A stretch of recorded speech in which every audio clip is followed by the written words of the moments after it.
Salut à tous les amis, j'espère que vous avez la forme.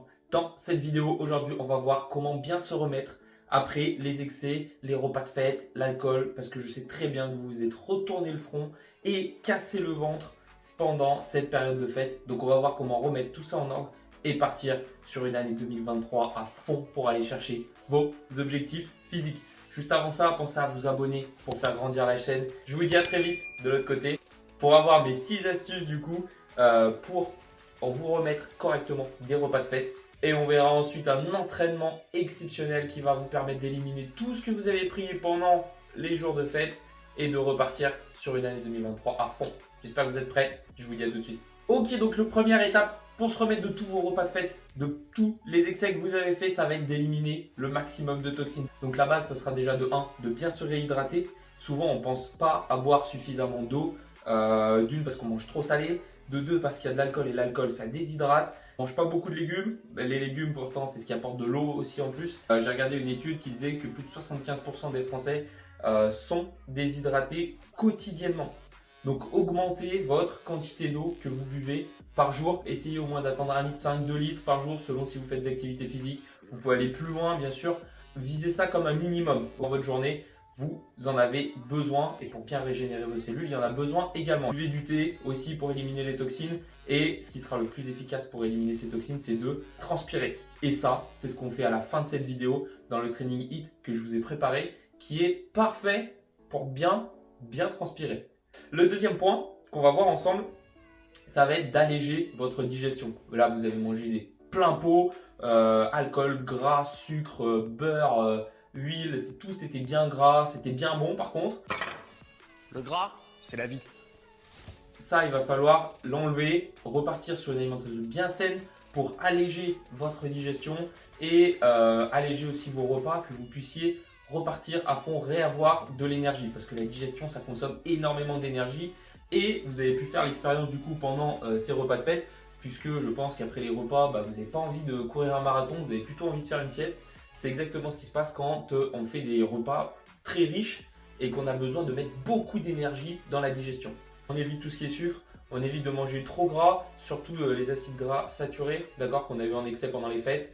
On essaye de manger du coup pas mal de légumes, on va apporter aussi pas mal de fibres, ça va aider à la digestion avec les légumes, des légumineuses. On essaye de manger par exemple les viandes blanches, les poissons blancs pour réalléger toute l'alimentation. Comme ça, on va repartir sur une bonne digestion et éliminer tout ce qui peut être ballonnement, la fatigue que ça peut aussi engendrer. Et le troisième point, ça va être un point très important dont on parle quasiment jamais et que personnellement j'inclus dans à peu près tous les plans d'alimentation que je fais, tout simplement parce que c'est important au quotidien, pas que pour se remettre des fêtes.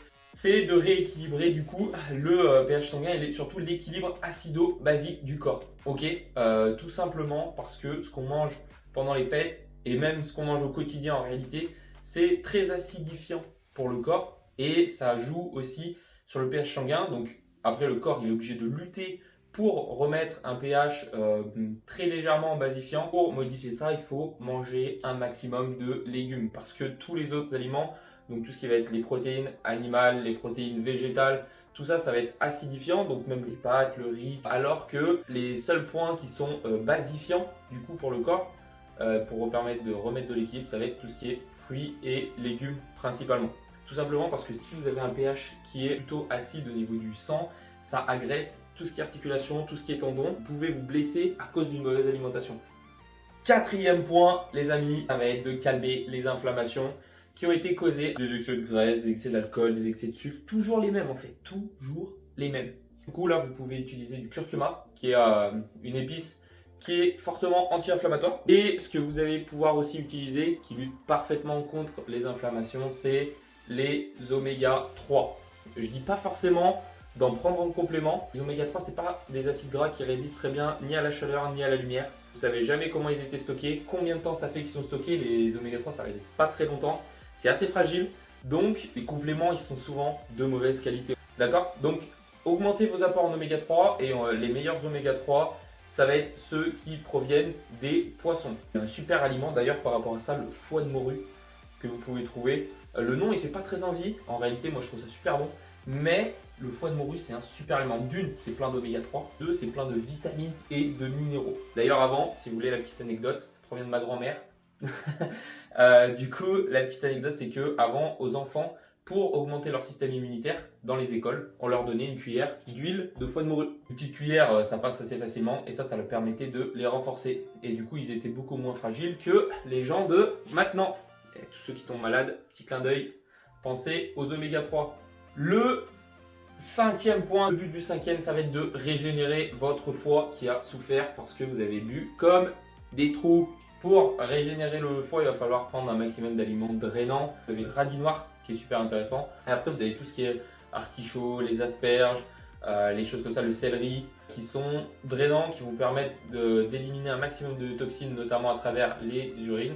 Par contre, vous pensez bien à boire en même temps, parce que forcément, si c'est drainant et que ça élimine un maximum d'eau et de toutes les toxines avec, ça demande quand même de l'eau pour recompléter les stocks derrière. Vous pouvez ajouter aussi tout ce qui est agrumes, pamplemousse, orange, citron, qui sont riches en antioxydants, vitamine C, etc., qui vont vous permettre de bien régénérer votre foie et de repartir en bonne santé et faire le plein aussi de vitamines.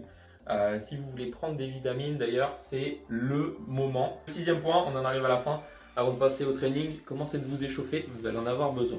Rééquilibrer votre flore intestinale. Parce que là, vous avez détruit un peu toutes les bonnes bactéries qu'il y a dans votre ventre. C'est ces bactéries qui sont extrêmement importantes pour avoir une bonne digestion, pour absorber les nutriments. Vous en avez besoin pour absorber tout ce qui est vitamines, tout ce qui est minéraux. On fera en sorte d'avoir des aliments qui sont riches en pré- et probiotiques. Par exemple, tout ce qui est yaourt. D'accord, il y a certains fromages aussi, comme le bleu, le roquefort, vous savez, qui sont un peu fermentés. Tous les aliments fermentés, la choucroute, bien sûr sans toute la charcuterie, mais aussi tout ce qui est des poissons comme le kéfir. Vous avez le tempeh, c'est un peu japonais, mais c'est super intéressant. Il y a aussi la levure de bière, à condition qu'elle soit encore active. Et tous ces aliments sont riches en probiotiques, ils vont vous aider à restaurer une bonne flore intestinale pour avoir une bonne digestion, absorber tous les nutriments que vous allez manger. Et sinon, un truc que vous pouvez ajouter, pas tout le temps, parce que vous pouvez ajouter des probiotiques, des prébiotiques. Du coup, prébiotiques, c'est des produits qui vont vous permettre de créer vous-même les bactéries. Et probiotiques, c'est déjà les bactéries que vous ajoutez à votre estomac. Vous pouvez prendre l'un ou l'autre. D'accord, le but, c'est vraiment de régénérer votre flore intestinale. Et ça peut, là par exemple, après les excès, vous permettre de bien vous remettre. Après le passage d'alcool, de graisse, de repas super riches, de plein de sucre, de grosses bûches, etc. Ça peut être clairement intéressant pour repartir sur de bonnes bases. Ok, on a fait le point. On va se faire tout de suite un HIIT qui va te permettre de faire monter le cardio, de brûler un maximum de calories et de transpirer au maximum pour éliminer les toxines. J'espère que vous êtes prêts. On se retrouve tout de suite. Ok les amis, on commence directement avec les fentes sautées, donnez-vous à fond, je rappelle c'est le but pour ensuite enchaîner sur le gainage dynamique. Là vous essayez de monter le plus de fois possible et ensuite vous faites les squats kicks, donc vous remontez le genou à fond, vous allez mettre un vrai coup de genou en haut et ensuite on enchaîne sur les burpees, encore une fois donnez-vous à fond, le but c'est d'en mettre un maximum sur le temps imparti et on repart sur les fentes bulgares. Pensez à boire un coup entre chaque circuit et surtout donnez tout ce que vous avez.